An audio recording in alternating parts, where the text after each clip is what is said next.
धाकड़ खबर बेखौफसुमा बेबाक अंदाज। धाकड़ खबर के न्यूज रूम से मैं आपके साथ हूं अकरम रईस खान। जो खबर आपके सामने रखने जा रहा हूं उसको लेकर एक भूमिका यानी कि एक इंट्रो बांधना चाहता हूं, बनाना चाहता हूं। हाल फिलहाल में अभी दीपावली गुजरी है, आप लोगों को याद होगा नवंबर का ही मामला था, 4-5 महीने ही पुरानी बात है।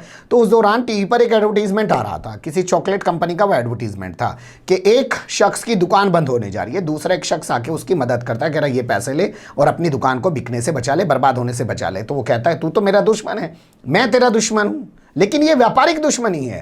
तो वो कहता है कि जब तू ही नहीं रहेगा तो मैं दुश्मनी किससे निभाऊंगा, इसलिए तुझे बचाना मेरे लिए ज़्यादा ज़रूरी है। इसको आप ऐसे भी कह सकते हैं जैसा कि आपने कहावत के रूप में बहुत सारे लोगों से सुना होगा कि नादान दोस्त के मुकाबले एक समझदार दुश्मन ज़्यादा अच्छा होता है। वो एवं ही आपको मरने नहीं देता क्योंकि उसे अपनी दुश्मनी बरकरार रखनी है। इसे आप इस तरीके से भी समझ सकते हैं कि आलोचना ही प्रशंसा की पहली सीढ़ी होती है, ये अभी तक कहा जाता था, लेकिन लगता है अब ये नैरेटिव, ये धारणा भी बदल चुकी है। अब आलोचना करने वाले को दुश्मन समझा जाता है, हालांकि वो दुश्मन सीधे सीधे दुश्मन माना जा रहा है, जबकि वो सीधे सीधे दुश्मन नहीं। भाई आप सत्ता में हैं, जो लोग विपक्ष में हैं वो आपकी नीतियों पर, आपकी कुरीतियों पर, आपकी बुराइयों पर सवाल उठाएंगे, आपके बोल बचनों पे सवाल उठाएंगे, आप पर सवाल उठाएंगे, उनका अधिकार है। और जो मीडिया में लोग बैठे हैं उनका काम तो वॉचडॉग वाला होता है, वो तो देखेंगे और बोलेंगे और लोगों के सामने रखेंगे। लेकिन सीधे तौर पर अगर उन्हें दुश्मनी मान लिया जाए तो फिर क्या किया जा सकता है? क्या फिर बदलाव की कोई गुंजाइश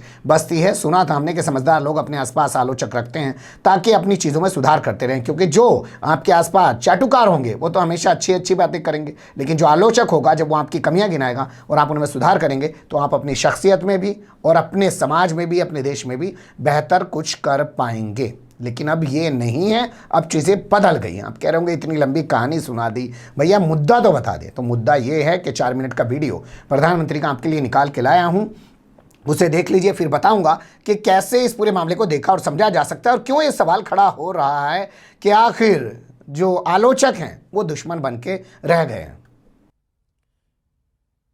आपने देखा होगा एक ऐसे प्रकार का सिलसिला शुरू हुआ है, एक नई प्रकार की व्यूहरचना सार्वजनिक जीवन में आई है। और क्या है, आज गलत नैरेटिव बनाए जाते हैं। कभी सीए को लेकर, कभी कृषि कानूनों को लेकर, कभी लेबर लॉ को लेकर। बीजेपी के प्रत्येक कार्यकर्ता को समझना होगा कि इसके पीछे सोची समझी राजनीति है, ये एक बहुत बड़ा षड्यंत्र है। इसका मतलब है देश में राजनीतिक अस्थिरता पैदा करना। इसलिए देश में तरह तरह की अफवाहें फैलाई जाती हैं, भ्रम फैलाए जाते हैं, झूठ फैलाया जाता है, काल्पनिक भय की मायाजाल खड़ी कर दी जाती है। कभी कहा जाता है कि संविधान बदल दिया जाएगा, कभी कहा जाता है आरक्षण समाप्त कर दिया जाएगा, कभी कहा जाता है नागरिकता छीन ली जाएगी, कभी कहा जाता है किसानों की जमीन छीन ली जाएगी। ये सब कोरे झूठ होते हैं, लेकिन कुछ लोगों और संगठनों द्वारा इन्हें तेजी से फैलाया जाता है। हमें इस विषय में बहुत अधिक चौकन्ना रहने की जरूरत है। हमें बहुत जानकारी के साथ देशवासियों के बीच जाते रहना होगा, उन्हें जागरूक करते रहना होगा। ये काम कुछ लोग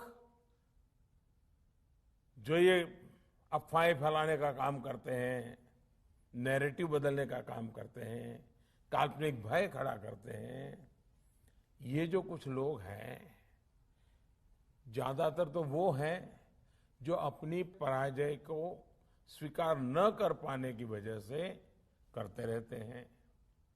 कुछ लोग अपने राजनीतिक स्वार्थ की वजह से करते हैं, कुछ लोगों की भाजपा से जन्मजात दुश्मनी है इसलिए करते हैं।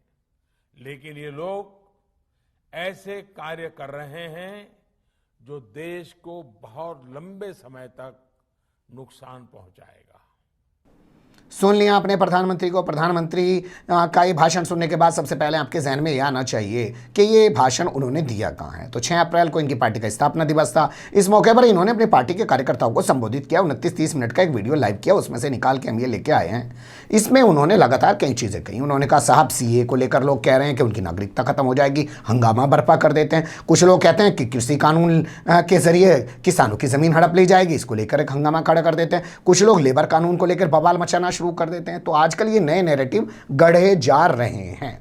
तो उनकी इस बात से पहला मतलब जो निकलता है वो ये कि वो अपनी किसी चीज़ में कमी सुनने को, कमी मानने को या उस कमी में सुधार करने को तैयार नहीं है किसी भी सूरत में। सबसे पहले वो आलोचना सुनने को तैयार नहीं, ये कह सकते हैं। दूसरा, उनका जो कहना है कि उनके खिलाफ जो माहौल बनाया जा रहा है, आपने सुना ही होगा, वे कौन लोग हैं? कुछ हारे हुए लोग हैं, कुछ राजनीतिक हित साधने वाले लोग हैं और कुछ लोग जन्मजात भारतीय जनता पार्टी के दुश्मन हैं। आपने सुना ही होगा, जन्मजात दुश्मनी रखते हैं। तो दूसरा वो ये बताना चाह रहे हैं कि जो लोग हमारा विरोध कर रहे हैं, जैसे किसान आज विरोध कर रहे हैं, तो ये जन्मजात क्या भारतीय जनता पार्टी के दुश्मन है, या कुछ राजनीतिक इनका मामला है, या ये हारे हुए लोग हैं, भाजपा के सामने लड़ नहीं पा रहे हैं इसलिए अपनी खुन्नस निकाल रहे हैं। लेकिन लगातार देखिए एक के बाद एक जो तमाम चीज़ें घट रही हैं और उन सबको नज़रअंदाज करते हुए प्रधानमंत्री नरेंद्र मोदी का ये कहना कि ये लोग नया नया नैरेटिव घड़ रहे हैं, नई नई धारणाएं बना रहे हैं, ये बता और दिखा रहा है कि हम लोग किस ओर बढ़ रहे हैं। अब सरकार जो है विरोधियों की आवाज़ को सुनना नहीं चाहती। विरोधी भी कौन? कि राजनीतिक तौर पर विरोधी, कोई दुश्मनी तो चल नहीं रही है। भाई भाजपा और कांग्रेस में कोई दुश्मनी थोड़ी चल रही है, राजनीतिक विरोधी हैं एक दूसरे के। उसकी नीतियों पर सवाल उठा सकते हैं, उसकी कथनी और करनी पर सवाल उठा सकते हैं और उठाना चाहिए, उनकी भूमिका है। लेकिन उसको इस तरीके से पेश करना ये कई सारे गंभीर सवालों को जन्म दे रहा है। ये गंभीर सवालों को इसलिए भी जन्म दे रहा है क्योंकि अभी हाल फिलहाल में हमने पार्लियामेंट में देखा कि प्रधानमंत्री ने कहा कि कुछ लोग आंदोलनजीवी हैं, उसके बगैर रह ही नहीं सकते, परजीवी हैं। बताइए, परजीवी तक कह दिया किसानों को। तो अब उसके बाद फिर अपने पार्टी कार्यकर्ताओं को घोल के ये पिलाना, ये बताना कि ये गलत नहीं है, तमाम कानून सही हैं, जो लोग विरोध कर रहे हैं वो गलत हैं। जा जा के लोगों को ये समझाओ और बताओ। ये दिखा और बता रहा है कि सरकार आने वाले टाइम में किस ओर बढ़ने जा रही है। उन्होंने ये भी कहा कि कुछ लोग कहते हैं कि संविधान खत्म कर दिया जाएगा, कुछ लोग कह रहे हैं कि क्या नाम है, यहाँ पर आरक्षण खत्म कर दिया जाएगा, तमाम तरीके की चीज़ें कह रहे हैं। तो ये तमाम चीज़ें वो उठा रहे हैं और वो बताने की बार बार फिर मैं कह रहा हूँ कि कोशिश कर रहे हैं। और उनका ये बताना अपने आप में बहुत सारे गंभीर सवालों को जन्म दे रहा है। मुझे नहीं लगता कि इस पर कुछ लिखा पढ़ा गया, लेकिन इस पर जितनी बात होनी चाहिए, बेहतर होता कि प्रधानमंत्री ये कहते कि ठीक है, कानून इस देश की जनता के लिए बनाए ना। अगर जनता विरोध कर रही है तो उससे पूछ लिया जाए, हाँ भैया क्या विरोध है आपका, आपसे बैठ के बात कर लेते हैं, चलिए इन तमाम चीज़ों को सुधार करते हैं। क्योंकि सरकार तो आप ही के लिए बनी है ना, सरकार आपको दबाने कुचाने के लिए तो बनी नहीं है। लेकिन ये जिस तरीके की सोच जो है जाहिर की गई है, वो लगता है कि ख़तरनाक सोच है। अब सोचिए, भाजपा के कार्यकर्ता के अगर घुट्टी में डाल के पिला दिया जाए कि सरकार जो कर रही है सब ठीक कर रही है, उस पर सवाल उठाने की जरूरत नहीं है, तो फिर तो सुब्रमण्यम स्वामी का क्या होगा। सुब्रमण्यम स्वामी तो आए दिन रोजाना सरकार की नीतियों पर सवाल खड़े कर रहे हैं, वो खुद अपनी सरकार की आलोचना कर रहे हैं। यशवंत सिन्हा इसी पार्टी के अंदर हुआ करते थे, वो इसी सरकार की आलोचना करते करते बाहर चले गए। शत्रुघ्न सिन्हा इसी पार्टी में हुआ करते थे, इसी पार्टी की आलोचना करते हुए बाहर चले गए। ऐसे तमाम लोग हैं जो खुल्लम खुल्ला आलोचना कर रहे हैं। हमने देखा नीति आयोग के जो उपाध्यक्ष थे वो छोड़ के चले गए, रिजर्व बैंक ऑफ इंडिया के दोबारा गवर्नर बनने से इनकार कर दिया। लेकिन इतनी तमाम चीज़ों को नकार देना, सिरे से नकार देना, बिल्कुल ही इनकार कर देना, आप सोचिए हम किस ओर बढ़ रहे हैं। बस ये मेरा कहना था, ज़्यादा कहूँगा खबर बहुत लंबी हो जाएगी, आप लोग खुद समझदार हैं, बाकी चीज़ों को सोच सकते हैं। बने रहेगा धाकड़ खबर के साथ। ऐसे ही किसी सुलगते हुए या उलझते मुद्दे लेकर मैं आपके सामने हूँगा हाजिर। फिलहाल अभी मुझे दें इजाज़त।